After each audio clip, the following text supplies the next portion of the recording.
کبھی آپ نے غور کیا ہے کہ صرف ایشیائی مردوں کا پیٹ کیوں باہر نکلا ہوتا ہے؟ یہ اس وجہ سے ہوتا ہے کہ ہمارے یہاں پہ گوشت کافی مہنگا ہے اور ہر بندے کی قیمتیں خرید میں نہیں ہے، اس لیے وہ بہت زیادہ سبزیاں اور دالیں استعمال کرتے ہیں، جس کی وجہ سے وہ بہت زیادہ ریفائنڈ شوگر یا کارن سٹارچ کی جو مقدار ہے وہ بہت زیادہ استعمال کرتے ہیں، اور یہ بالکل ایک خمیر کی طرح کام کرتے ہیں۔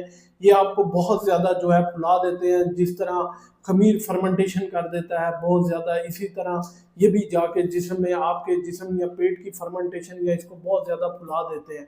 تو اس کا حل صرف یہی ہے، اور جا کے جو ہے یہ آپ کے جو انٹسٹائن ہے اس میں ایسے جراثیم کو اگا دیں گے جو آپ کو موٹا کرتے ہیں۔ ہم اس کو کہتے ہیں سیبو یا small intestine bacterial over growth.